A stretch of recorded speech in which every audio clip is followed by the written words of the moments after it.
Right. The Education Company of Ireland has decided to promote diversity with a new school book addressed towards 14 and 15-year-olds. And they really have a problem with the Irish traditional family. They have a very aggressive way of promoting diversity. But before I tell you exactly what they did, I want to say that when I look at this picture, I don't see something particularly bad. It seems to me to be a traditional Irish family in a farm. I mean, if you just think about this guy's winning. He's got his wife, 2 kids. He's got a farm. He's got a couple of cows, chickens, cat. Like, you don't have that. Look at you at home, sat in an apartment in like Los Angeles or something, like spending thousands a month just to exist in a box. That sounds familiar, yeah. You get to drive for an hour to finally get to your crappy office job. And you don't have a wife, a family, or a farm. You don't have any of these things. This guy's an absolute Chad. Look at the absolute 100% winning of that guy's life and compare it to your own and be like, oh, you know, the average sort of like Zoomer sort of progressive, like, oh, you know, that guy sucks. So that guy's winning everything. Yeah, I'm jealous. Yeah. I mean, I can't complain about the job, but the rest of it, he's outdoing me. He's outdoing almost everyone. Like, he's really winning. He's literally killing it. Yeah. I mean, Even got a farm in the background there, look. I want to know his own secret. Well, I like the fact that, you know, they're all happy and smiling. Look, everything's going great for him. You don't want to be that guy, do you? So, God, you wish you were that guy. So you know the thing with the duck rabbit, where you're shown something, you can interpret it as a duck, you can interpret it as a rabbit. Mm-hmm. So I can interpret this as a good thing, but it features in a school book. He's got his own house where they're trying to portray it as a bad thing. Yeah.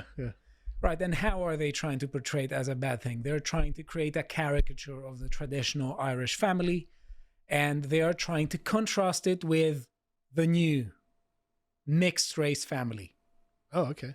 And I'm going to show you some pictures here. What do they own? Well, the Colosseum, apparently. They are in front of the Colosseum, and they're taking a selfie. You mean and the angle? They're tourists. Yeah. I mean, you can see the bag there, so they're no fixed abode when they're visiting Italy. Anyway, so what they did was to create a caricature of these two families, and they said traditional Irish family bad, mixed race family good. So they is this what? Hang on, sorry, just go down. Is that family? Is it? Yeah, it is. Where are the children? They are behind. The ideal family doesn't have children; they've already grown up. Well, they don't look old enough. This just looks like a bunch of student holiday makers. Carl, they are in front of the Colosseum. Yeah. I mean, I don't know what this means. I just threw it in. Yeah, I've been to the Colosseum, and I'm living a lot more closely to the sort of Irish hobbit than these guys. So also, I mean, the ideal family, they dress as French people when they're supposedly Irish, and you know they're eating pizza and they have no loyalty to their country anymore. But as if an Irish guy who owns a farm and his own house can't go on holiday. Mm-hmm. Of course, he's probably more able. Yeah, to. exactly. Well, But maybe also, then the dedications to the farm. Yeah, I mean, I think something particularly scandalous is that they went to the Colosseum straight after the airport. Yeah. Or they left the tag on the bag, which is just, who does this? The most scandalous thing is that they haven't actually booked a hotel. They haven't planned ahead. I love the idea that it's like, look, if you go to Italy, you can get pizza. It's like, oh yeah, Ireland, you can't get a pizza anywhere, I imagine. Exactly. Which, mentioning food, what does the traditional family eat? They have been portrayed as basically eating on a daily basis potato, cabbage, and bacon. Right, That's so the only thing they eat. But also they've got some cows, so I'm guessing they have like, you know, Sunday roasts like we do in England. No, they don't. Oh, why not? They don't, because that's what the school book says. Oh, okay. They're not allowed to have diversity in their food. It's just potatoes, cabbage, and bacon. That's it. That's a massive straw man of Irish food. But also, I would be perfectly happy with that. Yeah, that's enough for Carl. Gammon for a Sunday roast, you know what I mean? So good. they had that chapter, the all fair, all equal, and they said that's the backwards and obsolete family. Which is they why they're always eat the same thing. The daughter is dancing Irish dances. Mm-hmm. I think they also said that she wanted to do yoga, but the parents didn't let her.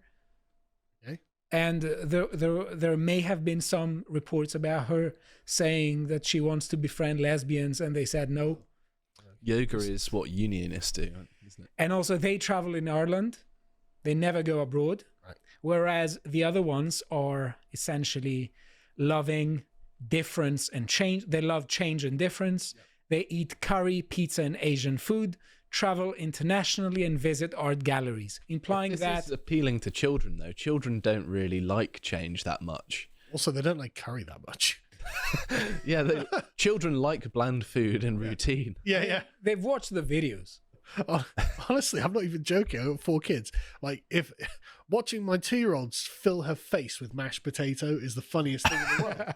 You know, she doesn't like curry and Asian food. Obviously, they like pizza. I mean, that opens up the debate that we have been having about foreign kitchens and stuff. Yeah. And I think, honestly, I mean, I remember you were defending English kitchen, and obviously, but I will defend Greek kitchen, and I think we have the right amount of ingredients, because if you go more to the east, the more ingredients you have in recipes, the more the likelihood of your stomach finding some ingredients not particularly to your taste. But this family has all this love. They love curry, pizza. They eat pizza in Italy, as if Italy doesn't have other food as well. But as if you can't get curry outside of India or something. Also, I will frustrate the Italians. I'm a thick crust pizza guy, not thin crust. Just no. Honestly, no. Right? I've got a controversial take. I actually don't like Italian pizza. I think American pizza is way better. Oh, I know. Ooh. That is controversial. Most controversial take I've ever heard you say, I think. It's pretty spicy. Right. So here they travel internationally, whereas the bad family travels just inside Ireland. I think basically that doesn't explain how you can find Irish people basically everywhere in the world, but no, that's just me saying. Yeah, whenever I've been on holiday, there have been Irish people there. Yeah, and they visit art galleries. They are the cultured ones, whereas the other ones, they're just milking cows. This is part of a long like in the game. Robert De Niro in the Myth. Sorry, just part of a long game. Look, I'm just sick of seeing Irish people on holiday. I want you to stay home and go on holiday in Ireland. So, you know, be the Irish farmer. Right, but these people here, they're saying in the book, they say, we have relations in London and Australia, and our family is part Irish, part Romanian, and part Dutch. Just look at the picture. Where did that guy come from then? Most years we house swap with a family in a different country. Have you watched Hostel?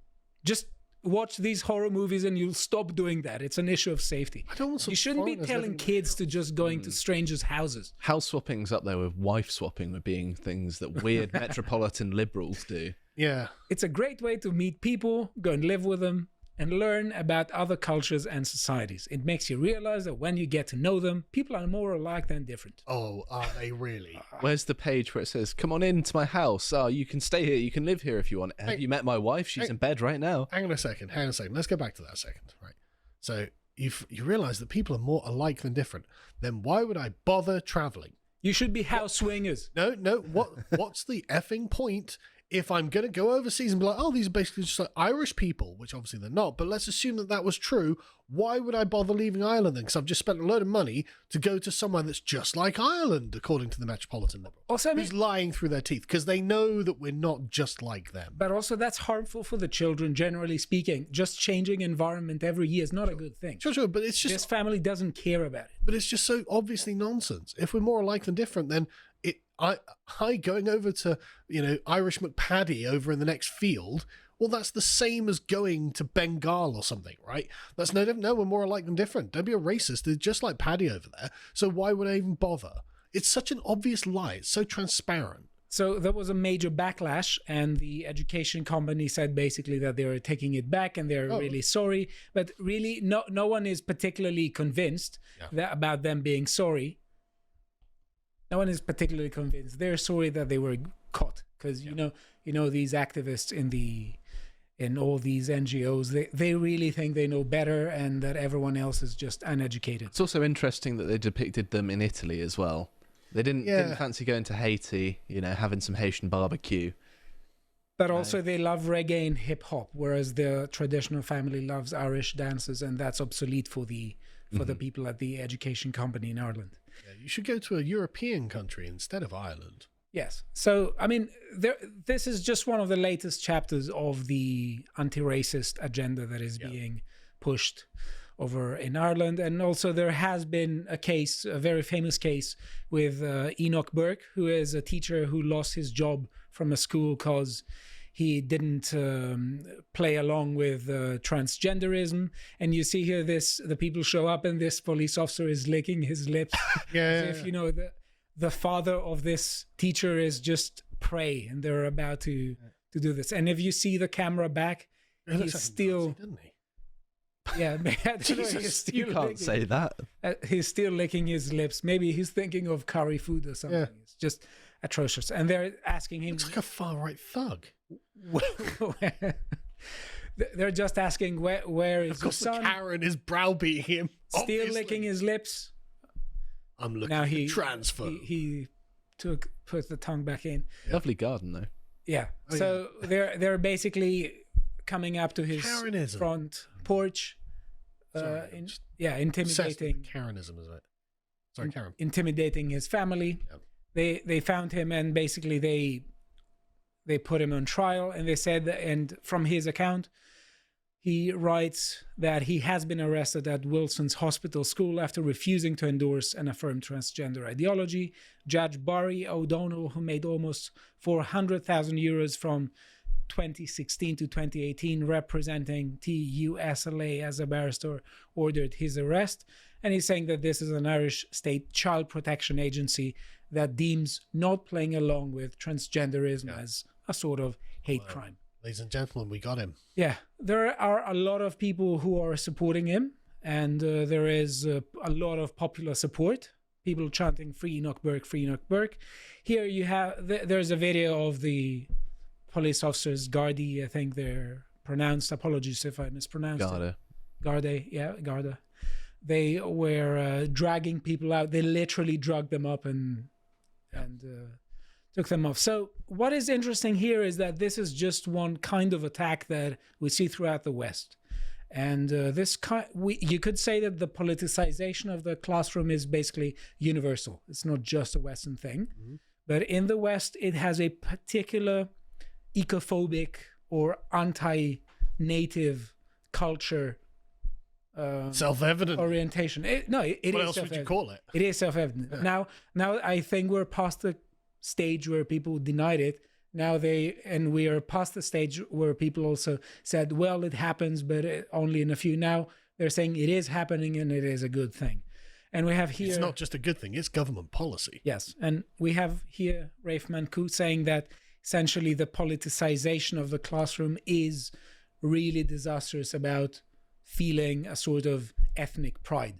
Yeah. And ethnic pride is not necessarily bad. That's what a lot of people try to tell us. And it's just... Well, we know it's not bad because every non-Western ethnic group is encouraged to have ethnic pride. Yes. So it's not that it's just a bad thing.